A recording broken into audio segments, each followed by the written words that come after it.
Hola, ¿qué tal a todos? Bienvenidos a otro interesante Enlace Scout. El día de hoy tengo el agrado de tener de invitado a Leslie Somarriba, el doctor Leslie Somarriba, perdón. Él actualmente está colaborando con el equipo 4 Cairo de Tipitapa, a cual le doy una grata bienvenida. ¿Cómo estás, Leslie? ¿Cómo te encuentras? Aquí bien, gracias a Dios, dentro de todo lo que cabe. No, qué bien, qué bien. Que Leslie, lo primero que te pregunto, porque le pregunto pues a muchos que tengo aquí, es cómo entraron al movimiento. ¿Cómo fue que entraste? ¿Hace cuánto fue?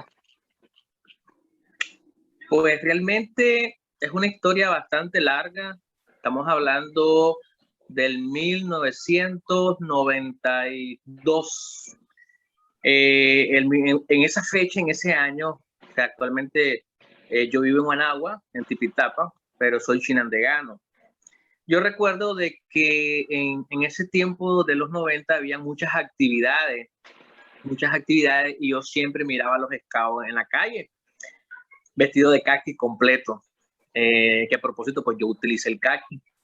Todo inicia, yo miraba a los scouts en las calles haciendo sus presentaciones de patrulla y yo tenía la idea de que los scouts vivían en la montaña. Esa era mi idea, pero a mí me gustaba. Pero yo creía que vivían en la montaña y nunca pues tuve la intención de preguntar. Una pregunta, Pero una pregunta, disculpe interrumpa. ¿Por qué decís que la montaña? Ahí me tenés como, ¿por qué decías eso? esa era mi idea. Estamos hablando que yo tenía, o sea, tenía 11 años. Ah, eras un Y niño. yo a los 11 años yo pensaba que los scouts, porque los miraba, que se bajaban de camionetas, que caminaban con el bordón. En ese tiempo yo decía, andaban con un palo. Eh, Ah, eh, entonces se me hacía esa idea. Ya en el 92, cuando yo estaba en sexto grado, en una actividad también para septiembre, entonces yo vuelvo a ver a los scouts en el Parque Central de Chinandega, pero hay algo que a mí me llama la atención. Lo que a mí me llama la atención es que varios compañeros de mi propia aula de clase y varios de mi escuela están en los scouts. Entonces yo me acerco a uno de ellos, lo llamo y le digo, o sea, ¿qué está haciendo ahí? Y viene él y me dice, yo pertenezco a los scouts, pero ¿cómo haces vos, le digo, para pertenecer a esto y estar en clase? Entonces ahí empezó más o menos la historia. Y pues en ese momento me invitó y pues hicieron la reunión, ya estaban haciendo la despedida, él me presentó con, con uno de los coordinadores, jefe en ese tiempo, Antonio Hernández Ordeñana, al actual jefe Toño. Y como estamos hablando de que era en el Parque Central y yo vivo cerca del Parque Central, me preguntó e inmediatamente mandó a otro dirigente, a otro coordinador a mi casa a preguntar si mi mamá pues me iba a dejar integrar. Mi mamá inmediatamente dijo que sí y nomás en ese mismo momento me integré de esa actividad ya desde el 92 en Chinandega. Sí. ¿en qué parte de Chile vivías? Yo vivía allá 2 años. ¿Qué parte eras, más o menos? Yo vivía en el Ok, Rosario, yo por el Rosario. por la iglesia Santana del Parque Central, una cuadra abajo. Ah, Esa área es donde yo o sea, vivía. totalmente cerca del parque, ¿no crees? Bastante cerca. Sí, cerquita del parque, sí. Sí, el mismo, como decir, el mismo jefe Ordeñana desde hace mucho, mucho, mucho, mucho tiempo. El mismo señor. Ese Sí, sí. el mismo, el mismo. Hola, un invitado especial Y de hola. Ok. Eh, y bueno, Leslie, y hasta cuánto tiempo más o menos estuviste era la 28 Nicaragua, si no estoy mal. Entonces, ¿cuánto tiempo estuviste ahí? Y Sí, después te trasladaste a 08 Nicaragua, o sea, ese fue mi grupo en el cual yo me inicié. Ujú. Ahí estuve desde los 12 años hasta los 18. Tuve 6 años en la cacique de Nicaragua, pero en ese tiempo, por lo menos en Chinandega, que era un distrito fuerte, en ese tiempo los dirigentes quemábamos etapas muy rápido. Yo por lo menos yo no pasé por lo que en ese tiempo eran los expedicionarios, ahora Caminante. los caminantes. Yo no fui Robert. Entonces yo tuve un tiempo como dirigente de la Cacique Nicaragua, y como había mucho crecimiento, entonces pues me sugirieron que mejor me retirara, que agarrara a mi gente, que agarrara a otro dirigente y que formara mi propio grupo. Entonces sí, en el 98 yo logré organizar mi propio grupo, ahí mismo en la escuelita en la que yo estudié primaria, y la logramos inscribir como la 22 Monseñor Andara. Bueno, ¿y cuánto más o menos duró ese grupo de existencia? ¿Cuánto te duró? ¿Cuál fue Eh, tu experiencia? estuvo durando, el grupo duró 4 años, pero creo que los dos últimos años no se inscribieron, porque pasó la situación de que yo después, o sea, yo lo formé cuando tenía 18 años, estuve trabajando en el grupo activamente, después llegó la etapa y el problema fue que yo tuve que irme fuera del país a estudiar. Entonces quedaron a cargo otras personas y otros que habían sido scouts, pero ya después con el tiempo pues se fue un poco difícil, y ya 2 años después de que yo me fui de Nicaragua, entonces ya el grupo dejó de funcionar, y entonces el resto se integró a los otros grupos que quedaban, y pues creo que es bien conocido de que en Chinandega hubo un tiempo de que estuvo, creo que desde el 2000, a ver, desde el 2000. Yo creo que desde 2003, 2002, por ahí, más o menos. Porque Por ahí, ese tiempo yo vivía ahí. Yo me acuerdo que estaban. El siguiente año yo no los veía. Pero sí, por ahí iba la cosa. sí, estuvieron como 12 años inactivos, más o menos, hasta en el 2014 a finales, fue que nuevamente Antonio Hernández volvió a tomar la iniciativa, y pues están trabajando con la Nicaragua igual. Sí, todavía sí es verdad. Con los bomberos Sí, trabajan bastante cerca. Eso con lo los he visto. bomberos. Es Lo he que visto. esa era una de las características que tenía el distrito de Chinandega. Nosotros trabajábamos de forma colectiva, todos los grupos de Chinandega trabajábamos juntos en todas las actividades, y sí realizábamos muchas actividades con los bomberos. Por lo menos nosotros como scouts, desde que éramos scouts pasamos cursos de seguridad vial para el plan playa, cursos de salvamento, primeros auxilios, incluso hasta los bomberos nos daban cursos de útiles para lo que es auxiliar a lo que es en caso de incendio. Entonces sí trabajamos mucho con esas instituciones. Wow, no, decir que es una relación desde ese año, entonces. Sí, sí, Desde así hace mucho, mismo es. mucho, mucho tiempo. No, pero está bastante interesante porque no lo sabía esa historia hasta que me la estás contando hasta ahorita. Yo conocí ese grupo, pero solo era uno nada más en ese entonces. Imagínate, ¿cuántos había en ese entonces? ¿Te acuerdas más o menos? O sea, estaba por ejemplo la Cacique Nicaragua, Ajá. estaba la Gateite, estaba Guadalupe, había una en la Gerardo Lindo, no recuerdo cómo se llamaba ese grupo, y solo lo que es en Chinandega, y habían 2 grupos de la Florida, eran 6 grupos activos los Ah, de que la había. Florida. Sí, Wow. Y en mi en la tiempo, Florida también había grupos. yo me acuerdo que en mi tiempo la Florida era un barrio peligroso en ese entonces, en mi tiempo, te digo, cuando estaba ahí estudiando. No sé en ese entonces cómo era la Florida. Ahora dicen que se ve más decente ahora. Dicen, pues, no tengo rato de no ir ahí. Pero sí, Sí, me sorprende que me es que digas eso. eso fue parte de una de las actividades. Realmente cuando se formó ese grupo en la Florida, Winston se llamaba el dirigente. Él tuvo un reto bastante grande porque se enfrentó a eso, a que encontrar muchachos para que entraran al grupo, entonces tenían mucha influencia negativa con respecto a la violencia y todo. Pero fíjate que eso del grupo Scout en la Florida vino a ser como el rescate de muchos adolescentes y de muchos chavalos. De hecho, sí, fíjate, bastante. A mí me Bueno, sorprende que me dijiste scout en la Florida. Yo me quedaba como que bastante. Fue una buena iniciativa, te digo. Fue una sí, iniciativa bastante buena. Y entonces usted veniste para acá. Hola, otra invitada. Hola. hola.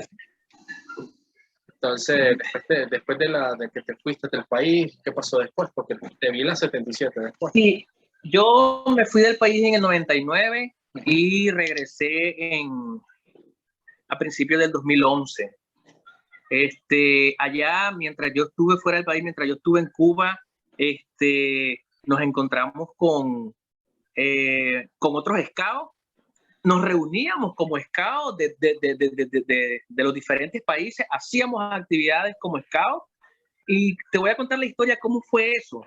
En nuestra universidad hay un edificio de 3 pisos y arriba es una azotea y hay una cúpula. Entonces, en la cúpula habían 2 muchachas, ya era la hora de la cena, todo el mundo buscando el comedor, y las muchachas estaban haciendo señales de semáforo. Y las señales de semáforo eran siempre listos. Y la gente que miraba, o sea, nos llamó la atención y empezábamos a repetir, y evidentemente después logramos reunirnos, más que todo hacer actividades de convivencia, platicar, conversar, hacer caminatas, excursiones, compartir con respecto a las actividades que realizábamos en nuestros antiguos grupos cuando estábamos en el país. No, qué bonito, fíjate. Y eso que tengo entendido que en Cuba no hay scouts. Y ustedes, no, en Cuba no hay scouts. Realmente eran los scouts de otros países, de El Salvador, de Nicaragua, porque en mi universidad estaba todo Latinoamérica. No, y ustedes rompían, lo que quiero decir es que ustedes rompían eso y hacían actividades, pues. Así. Sí. Wow, qué bonito, fíjate. Bastante bonito. ¿Y qué experiencia tenés en esas actividades que hiciste? Porque de algún modo hiciste el cultismo ahí. Se hizo el cultismo, de algún modo. Sí, realmente nosotros teníamos la universidad en la que nosotros estuvimos antes era una academia naval. Entonces te estoy hablando que es una universidad que en la parte de atrás estaba la playa y en un costado había un canal. Entonces muchas veces hacíamos actividades como scout en el canal, hasta que nos prohibieron hacer actividades, pero hacíamos muchas actividades en el canal de natación, competencia. También hacíamos, porque era un área que era libre, abierta, había muchos árboles de pino, muchos de ellos estaban ya caídos en el suelo, entonces nosotros lo utilizamos para hacer algunas construcciones, de que ya todo el mundo sabía de que esas construcciones eran de nosotros los scouts. Wow. Pero, sí. ¿por qué terminó después? ¿Por qué les prohibieron dejar de hacer actividades? Esa es la parte que tal vez no logro entender. Después, ¿era un problema, te digo, en ese momento? No, sino que simplemente fue porque nosotros en esa universidad solo tuvimos 2 años y medio, y después nos dividieron a las diferentes provincias de todo Cuba. Entonces ahí prácticamente nos separamos, porque nos mandaron por países como tal. Entonces ya nos separaron, y pues ya a donde nosotros nos fuimos ya no había suficientes personas del movimiento como para poder seguir trabajando en esa otra facultad. Qué bonito, no, pero qué bonita historia, fíjate, está bastante bonita, interesante. Está buena. Sí. Y después de esa experiencia te viniste para acá. Después me vine para acá, para Nicaragua, a principios del 2011, y en Chinandega no pude tener ubicación para quedarme trabajando ahí como médico.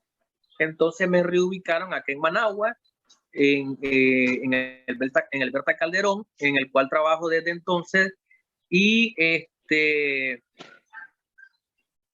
después yo estuve viviendo en la colonia del Periodista por 5 años. Entonces, un domingo vi, mientras estaba en la parte de afuera de la casa, y vi por la mañana de que iban unos scouts, y evidentemente pues al verlos, y yo los llamé y les pregunté que si ellos que si iban a alguna actividad, que si se reunían, y me dijo que sí. Entonces, interesante. Y incluso me invitaron, ¿te gustaría ir? Y yo, claro que sí, me gustaría ir. Ok, entonces es allá en el parque. Entonces yo le dije, ok, espérame, le digo yo, porque una de las cosas que yo sí siempre he tenido, que yo mis pañoletas siempre las he tenido conmigo. A donde yo voy, siempre las he tenido conmigo. Entonces me regresé a la casa y fui a buscar mi pañoleta, y me integré a las actividades que era en la 77, en la San Ignacio de Loyola. Eso es cierto. Ahí donde yo ahí te conocí a vos, porque estabas ahí bastante metido. Después, sí, inmediatamente, después de esa actividad, inmediatamente yo me integré a la 77. Imagínate. A trabajar en lleno. No, está bueno, y de ahí capacitabas, de hecho, dabas bastante primeros auxilios, eh, qué sé yo, muchas Sí, cosas una vez me agarraron a quemar ropa como tal. ajá, Me dijeron de que preparara una actividad de primeros auxilios. Yo le dije, ok, claro que sí, pero se suponía que la actividad era para un pequeño grupo de scouts. Incluso yo había entendido que iba a ser solo la 77.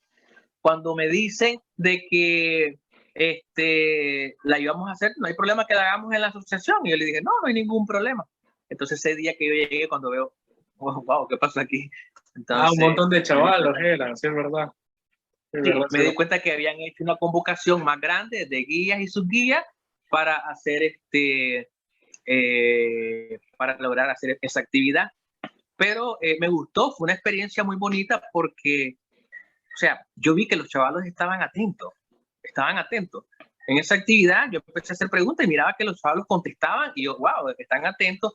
Y eso me motivó para hacer un segundo encuentro sí, es de verdad, primeros auxilios, que fue el que hicimos en el Injugue, como tal. sí, es verdad, sí, es verdad. No, y de hecho, Sí, que ella, yo me acuerdo también que había una delegación que iba para Panamá, y después se te buscó a vos para que sí, siguieras dándole la capacitación, pues. Pero sí, varios se mostraron interesados, eso sí es cierto, tenés toda la razón. Eso sí me acuerdo bastante. Y eran un montón y sí, todos haciendo vendaje, es que, haciendo tablillas, de todo un poco. yo lo que hice más que todo fue reproducir el mismo curso que a nosotros nos daba los bomberos, el mismo curso que a nosotros nos daba el distrito, y agregarle el conocimiento con respecto a la medicina. Porque más que Claro. todo lo que yo les explicaba era, esto se puede hacer y esto no se debe de hacer.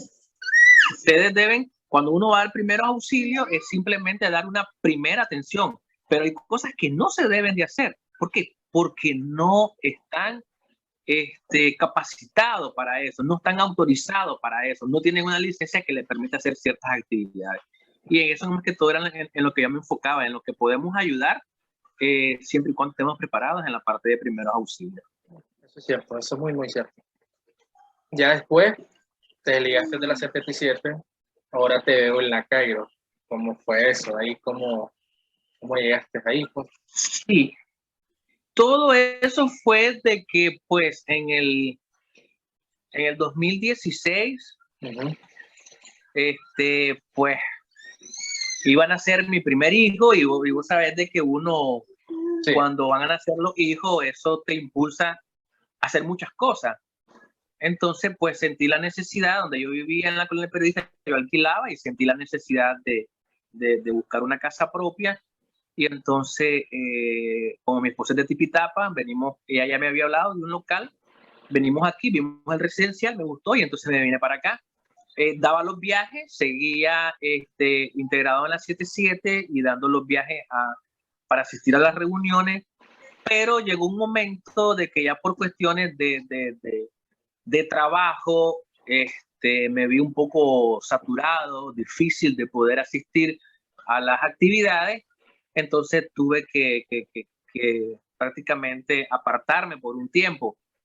Y ya después vinieron mis gemelitas, entonces ya esto se complica un poco más los fines de semana y buscando opciones, pues al final pues decidí que no iba a seguir en la 77 y que tenía que buscar una opción más cerca porque pues tampoco podía, porque como mis hijos todavía estaban pequeños no los podía llevar. Entonces me integro en la 54 Cairo, en donde pienso pues en un futuro, por lo menos a mi hijo ya pienso llevarlo ya a partir de enero y pues a mis hijas veremos ya de aquí a 1 o 2 añitos si las llevo y las integro también. no, qué bueno, no, está bueno, todo cerca, todo te está quedando cerca, como que todo se hizo como lo Sí, querías, pues por así decirlo. Pues.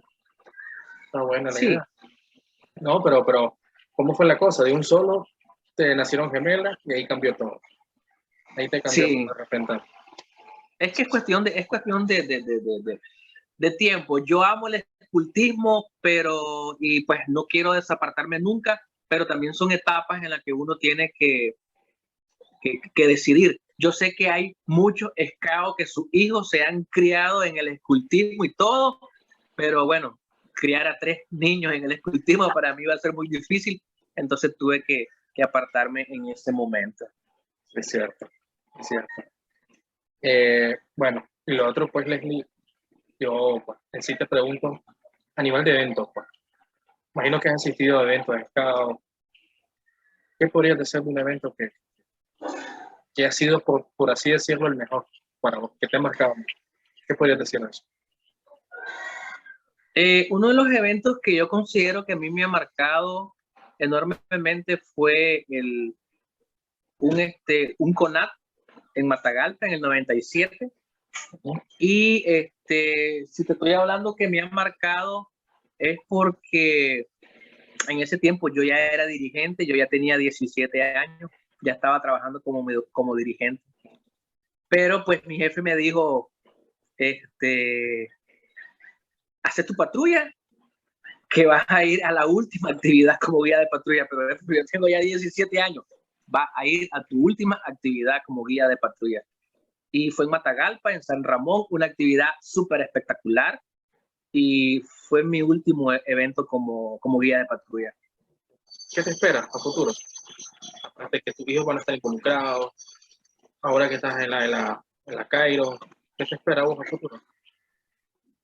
Pues a futuro lo que me espera es, ahora que tengo ya un poco más de tiempo, que mis hijos han crecido, de que sí hay que dedicarles mucho tiempo, pero a futuro en el grupo que estoy ahora yo pienso que apoyarlos un poco más en el aspecto de lo que es la coordinación, la dirigencia, hacerlos crecer y como todo siempre teniendo un objetivo. Creo que el objetivo principal de todo dirigente y el objetivo principal de la asociación o de la hermandad mundial como Scout es el hecho de crear y de construir mejores ciudadanos que tengan capacidad de autonomía, capacidad de creación, que tengan una actitud de superación.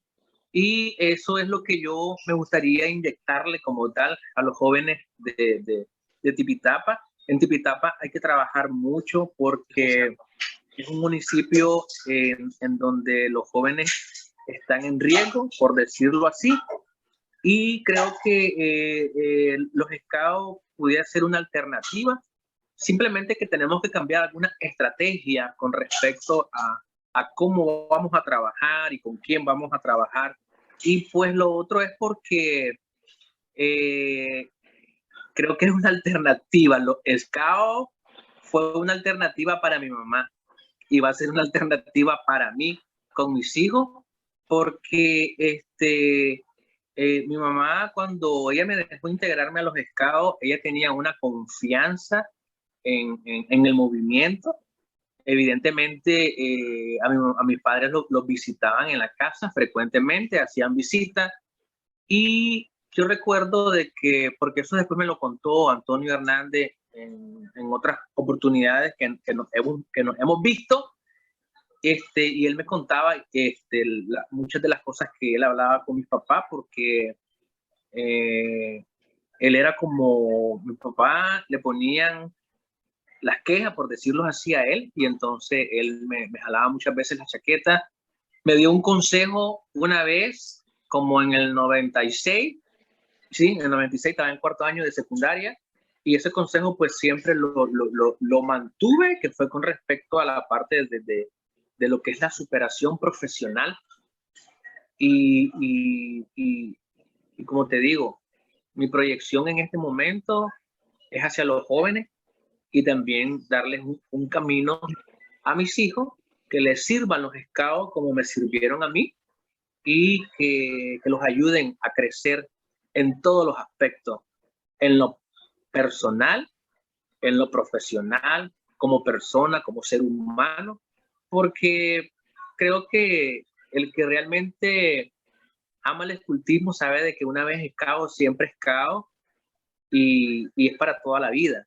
Quizás algunos en el momento que fueron Scout, caminantes, rover, y que disfrutaban de un programa, y después cuando empiezan a pedir voluntarios para ser educador, dirigente, ya ven que el aspecto es diferente y pues quizás muchos pues tienen temor, otros no les interesa, pero creo que nosotros los dirigentes sabemos cómo seguir viviendo nuestro escultismo desde el punto de vista de formar, desde el punto de vista de educar, porque eso es así. Yo en las actividades que yo he estado después del 2014, yo me he divertido. Claro que me he divertido. En uno de los cursos de preparación, cuando los muchachos iban para Panamá, nosotros fuimos al campo escuela donde fue la preparación, y muchas de las actividades que por lo menos yo realicé en lo que a mí me correspondía, primeros auxilios, fueron actividades muy divertidas de combinar el conocimiento que habían aprendido en las charlas también con las actividades físicas, porque yo me acuerdo que yo hice una actividad que la combiné con rappel y pues a los muchachos les gustó. Creo que eso es lo que les gusta a ellos, ¿no? Son jóvenes y les gusta experimentar la adrenalina. Eso es cierto, yo estuve en ese curso. De hecho, yo era parte de esa delegación que iba para Panamá. Eso es cierto, y lo recuerdo muy bien lo recuerdo. Ahora, vos sabes que vos sos doctor, hay muchos jóvenes que estudian, posiblemente estén estudiando medicina, que tal vez el estudio con el escultismo, tal vez gane más el estudio, ya cuando son profesionales, muchas veces ganan más en este caso el trabajo que el escultismo. ¿Qué le recomendás a ese muchacho que está en el escultismo y estudia actualmente medicina? Para que esté en ambas cosas o una sola cosa, ¿qué le aconsejas? Algunos tips, lo más importante. Lo que deben de saber de que la carrera de medicina es una carrera muy sacrificada, porque tenés que cambiar tiempo con la familia para poder dedicarle ese tiempo a los estudios. Porque una de las características que tiene la carrera de medicina es, como yo le decía a mis alumnos, como le digo a mis alumnos actualmente, es de que nosotros no trabajamos con fruta. La fruta se descompone, la botamos y ya, pero el ser humano no. Entonces es una carrera que lleva mucha dedicación y hay que buscar la vocación. Yo sé que hay algunos que manejan el término, algunos profesionales de la salud que dicen, no, si no tenés vocación, no estudies esa carrera. No, la pueden encontrar en la carrera. Si te gusta ser humanista, si te gusta ayudar a las personas, la carrera de medicina es una carrera muy bonita, pero debes dedicar mucho tiempo para el autoestudio, para la preparación, porque es una responsabilidad muy grande. Y quizás algo que les pudiera decir es de que organicen su tiempo. Mientras ustedes estén estudiando medicina, organicen su tiempo, estudiense todo lo que puedan estudiar, aprovechenlo en el tiempo. Hay tiempo para todo. Los 2 primeros años de la carrera es lo más difícil, es el área básica. Traten de dominar esa área básica, porque ya después el resto viene por añadidura, ya todo es por módulo, y después hay que hacer un recordatorio de lo que hemos estudiado. Recordar siempre de que la carrera de medicina es para mejorar el estado de salud de las personas, y siempre pues teniendo ese toque humanitario de, como decían en el programa Bienvenido, haz el bien y no mires a quién. Es así como debe de ser. Quizás otros podrán decir, no, porque vos estudiaste en Cuba y tu idea es diferente. No, igual, yo llevo 10 años practicando la medicina aquí en Nicaragua, y sigo manteniendo la misma convicción de siempre, de que el que puedo ayudar, lo ayudo, porque de eso se trata. Sí, soy scout y soy médico. Tengo doble compromiso con la sociedad. Sí. Sobre todo el servir. Sí. Imagino, sobre todo el servir. Ok, ahorita nos vamos a salir, tal vez, bueno, vamos a seguir en la misma área, por decirlo así, de medicina, podría decirlo así. Pero yo quiero que me ayude a dar un consejo a otras personas, a dirigentes, muchachos, que en estos momentos están aperturando sus reuniones, ya sea en Nicaragua, México, en todos otros lados. ¿Qué les recomendaría? ¿Cuáles son las recomendaciones vos como que le darías a esos muchachos, a esa gente, a ese grupo, para que se cuiden, se protejan en estos días tan complicados? ¿No sabes? Estamos viviendo una pandemia que nos cambió totalmente. Nos hizo el F5, nos cambió todo. Entonces, más o menos que me ayuden en eso. ¿Qué recomendaciones le podemos dar? Ok, lo voy a hacer. Mis recomendaciones van a ser a través de mi experiencia personal. Yo soy internista y aparte de ser internista, soy máster en urgencias médicas. Es mi área. La responsabilidad era de nosotros. Aunque muchos dicen, sí, estamos en primera línea, sí, pero a nosotros nos tocaba un poco más duro con respecto a lo que es la atención de lo que es este paciente. Sí. Cuando empieza los primeros casos en Nicaragua, yo tenía una preocupación grandísima, tenía una preocupación enorme porque sabía lo que iba a suceder, sabía lo que me tocaba. Yo lloré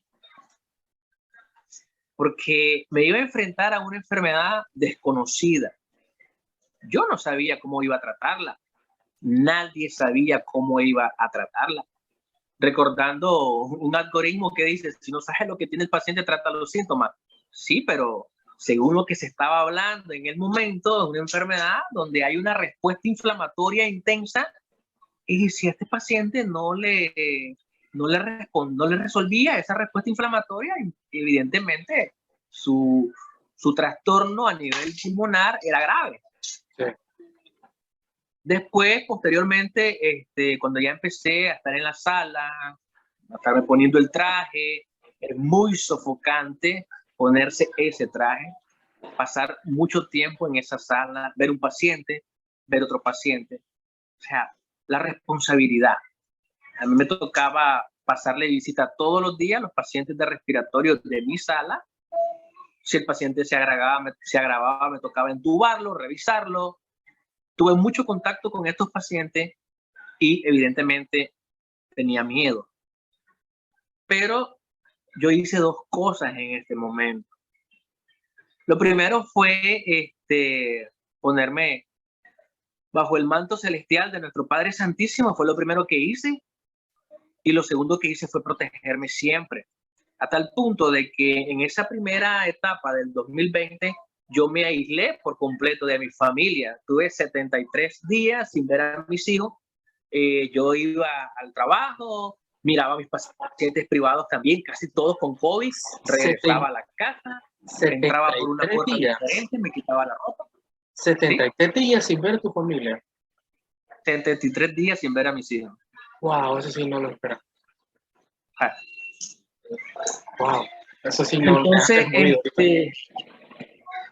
es algo que después ya esto bajó la primera ola, había más conocimiento, ya había un protocolo de manejo y pues nos fuimos dando cuenta de que lo más importante son las medidas de protección, las medidas de barrera.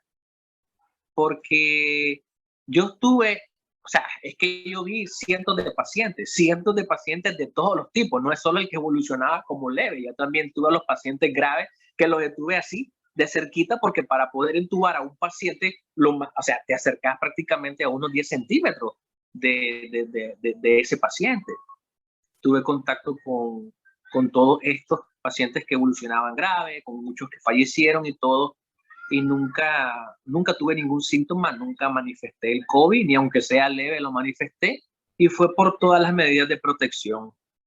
El problema que tenemos es que hay un enemigo, y el enemigo es el poblador incrédulo.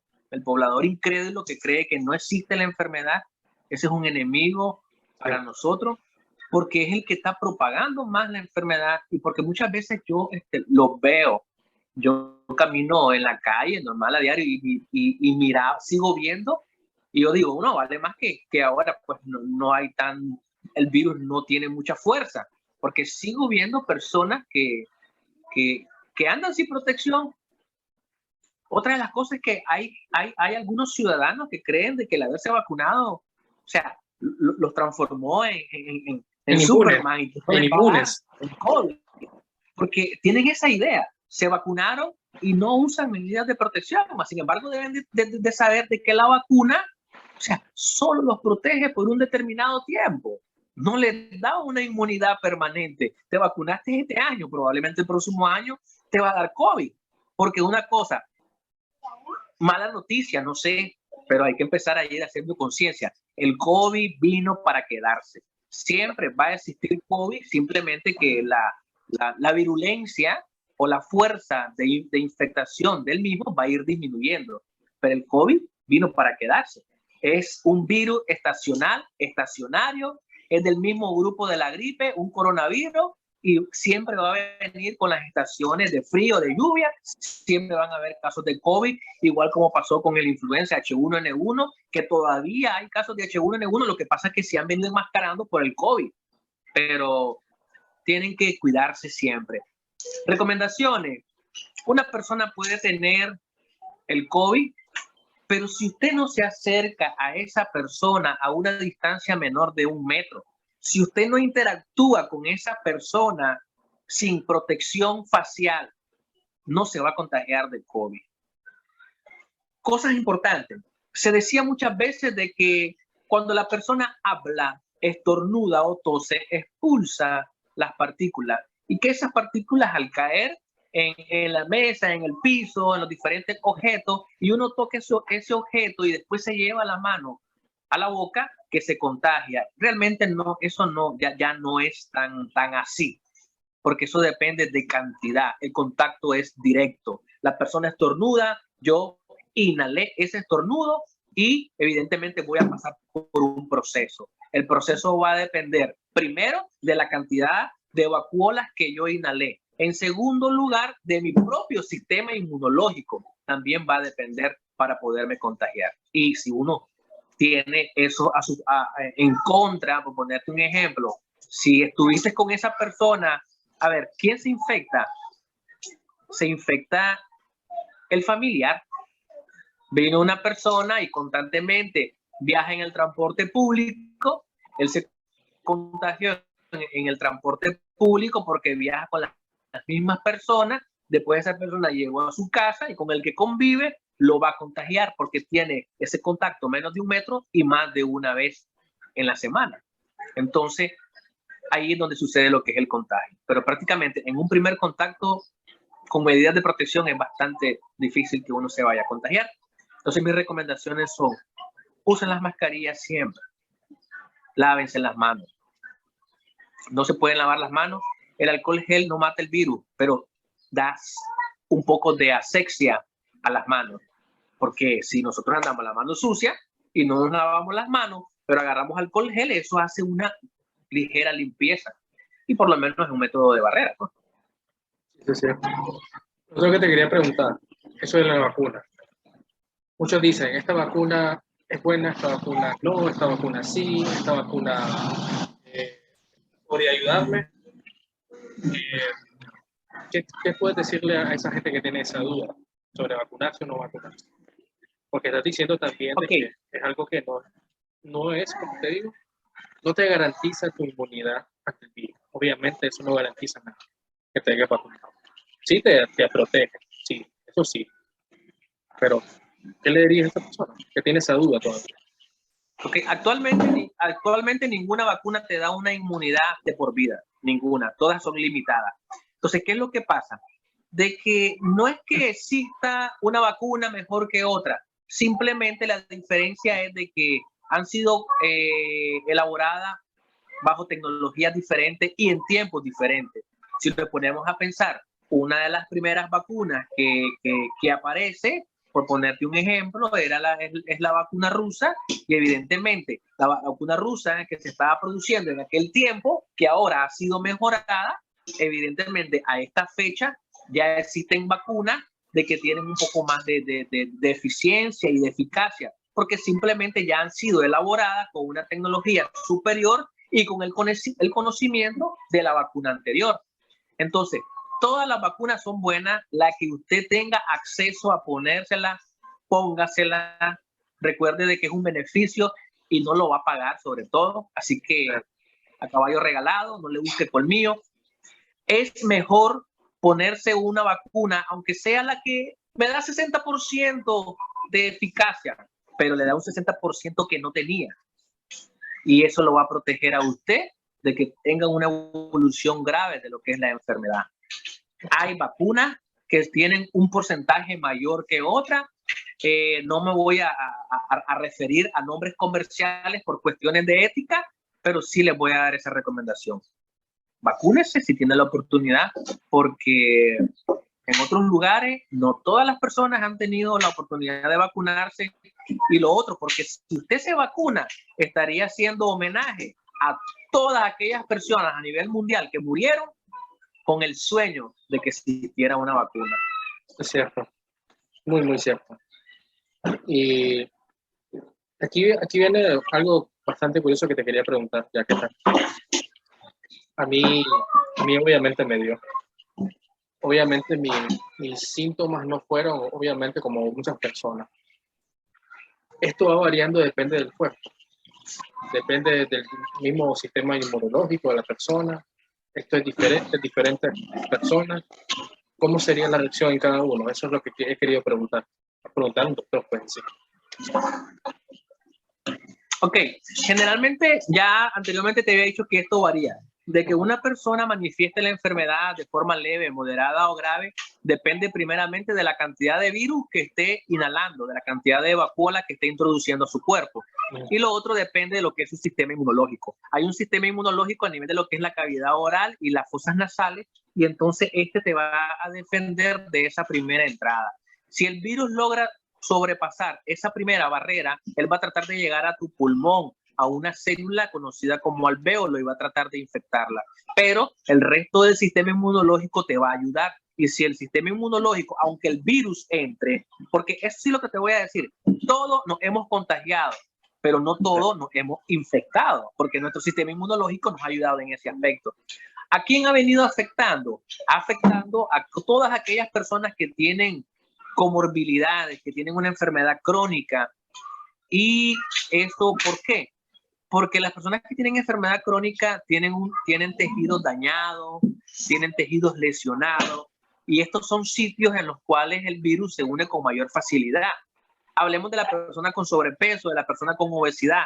A lo mejor no es hipertensa, no es diabética, no tiene ninguna enfermedad, pero tiene sobrepeso o tiene obesidad. No obstante, la obesidad hoy para la OMS es como una enfermedad. ¿Qué es lo que pasa? Las células tienen una serie de receptores en su membrana, y esos receptores sirven para que diferentes sustancias se unan.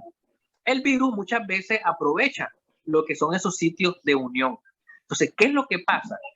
Las personas que tienen obesidad y sobrepeso tienen más receptores alrededor de la célula. Entonces eso hace que si 10 virus llegan a la célula, los 10 virus se van a unir. Entonces no es lo mismo una infección por un virus que logró unirse a 10 virus que se unen. Obvio, va a ser una respuesta más intensa. Entonces de eso depende lo que es las diferentes formas de presentación de lo que es el COVID. Y ahorita estamos pasando por una etapa de variantes. ¿Qué puedes hablar de eso? ¿Qué puedes decirnos de eso? Porque estamos viendo la variante Delta, la otra que vino de Sudáfrica, que no, ahorita el nombre se me escapó. ¿Qué puedes decir de esas variantes? ¿Cómo es que se dan todos esos tipos de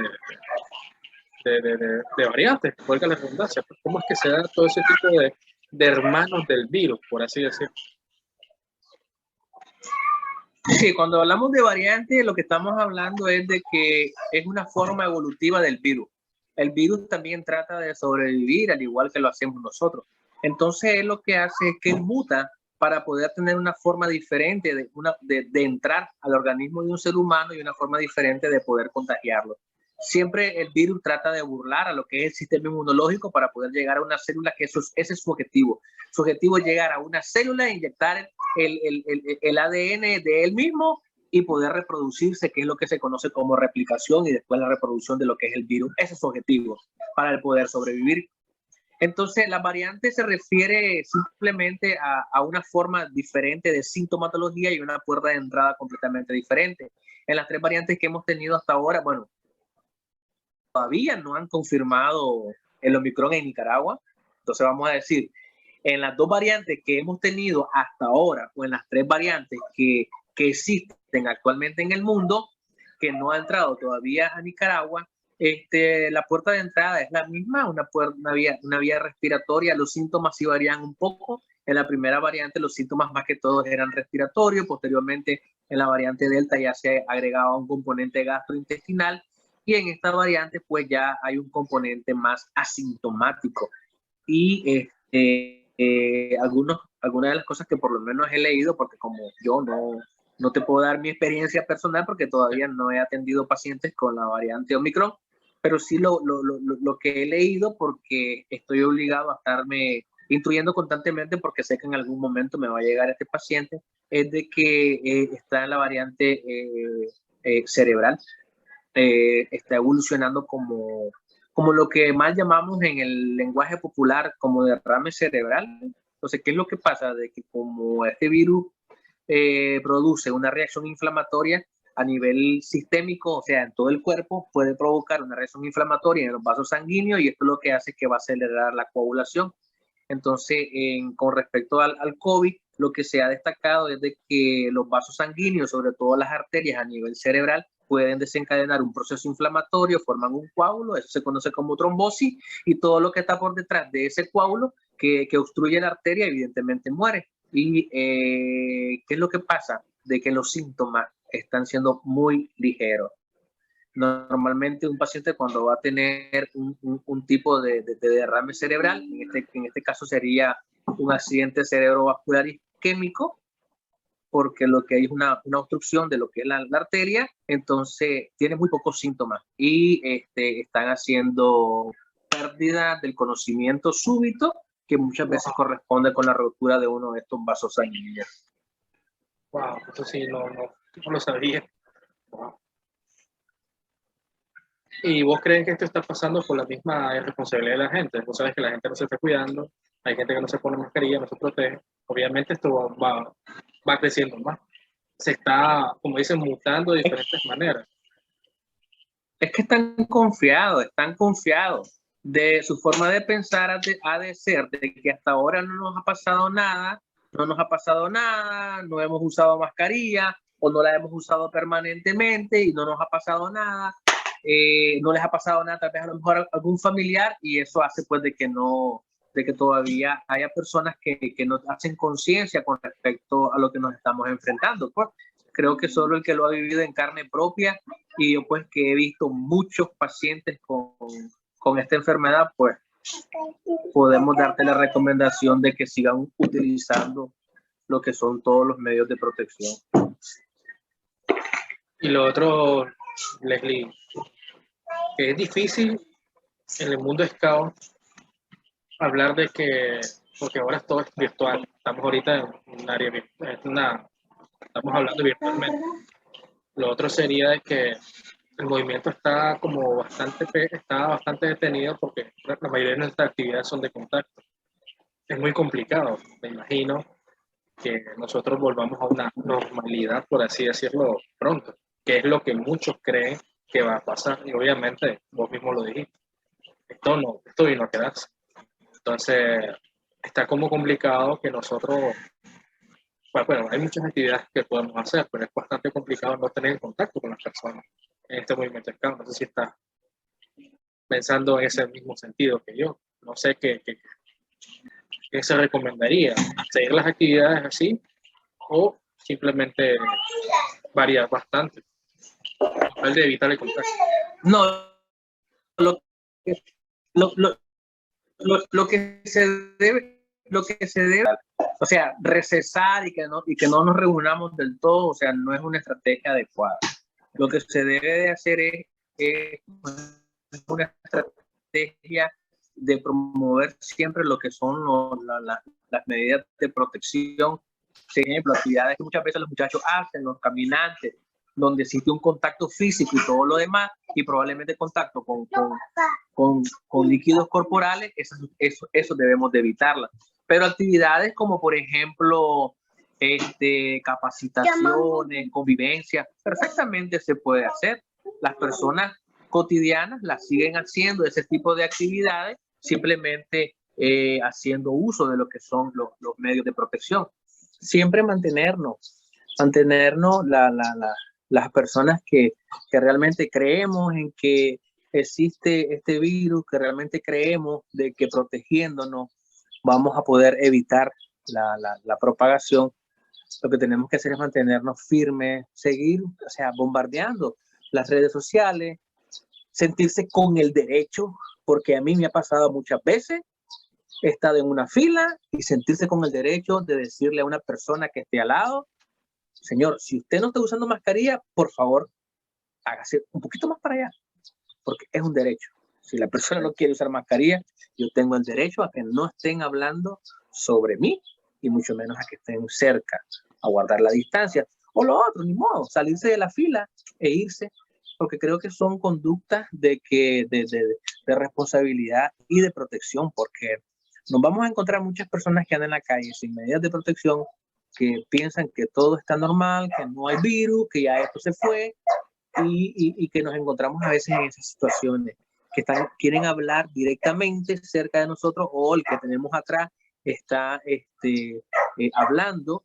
cerca de nosotros, y pues nos toca seguirnos protegiendo, seguir siendo responsables para que cada vez este virus afecte a menos personas, vaya perdiendo su fuerza hasta que al final sea un coronavirus que lo único que provoque sea síntomas de catarro común nada más, y que no afecte nuestro sistema inmunológico, que no afecte nuestros pulmones, que no afecte nuestro cerebro, que no afecte otros órganos, nuestro corazón, nuestros riñones, y pues que no nos esté privando de nuestros seres queridos, porque ayer fue el familiar del vecino y mañana puede ser un familiar tuyo si no nos seguimos protegiendo. Es una enfermedad muy fatal, y pues solo decirles que en mi experiencia he visto personas recuperarse y personas fallecer por el virus. No puedo dar muchos detalles por cuestiones de ética, pero es una enfermedad muy fatal, que hay personas que se rinden a la enfermedad después de pasar mucho tiempo luchando contra ella. 3, 6 semanas muchas veces. A la grande. No, esto es increíble. Yo lo que decía yo, lo que más me impresiona es de que hay gente que me he dado cuenta que le da, pasan por el proceso de cuarentena y después andan como si nada, la misma andan. No sé qué es la mentalidad que trae esa persona, pues. Pero te digo, encontrar en este mundo todo tipo de personas. Al final te das cuenta de quién es quién en este proceso. No sé cómo es la gente o hasta dónde quiere llegar con esto. Pero sí es complicado, es complicado. Que Leslie, te agradezco que hayas estado aquí. Yo sé que ha estado difícil por el ambiente. Te doy gracias por que hayas estado aquí. Que me has hablado de esto. Desde hace rato estaba buscando un doctor para que me hablara de todo esto, lo que estamos pasando. A vos por invitarme, muchas gracias. No, y a vos que has aceptado. Yo sé que ha sido difícil. Pero aquí estamos, hombre. Yo sé que estás cambiado de escenario varias veces en el video, ahí se va a ver. El hombre está en todos lados, está en el techo, pero sigue hablando todavía. Gracias. No, hombre, gracias, al contrario a vos. Un saludo a todos tus hijos. Yo sé que ahí estado ahí, van a salir todos en tu. Lo bueno es que tus hijos van a salir en el video. Todos tus hijos, los 3 van a salir. Ahí vas a los 3 van a salir. Sí. Eso es lo bueno. Este es un video familiar al final. Así que espero que lo disfruten. Pues y nos vemos en la próxima. Ahí tengo mi media seisena. ¿Ves? Ok, siempre listo y nos vemos en la próxima. Siempre listo.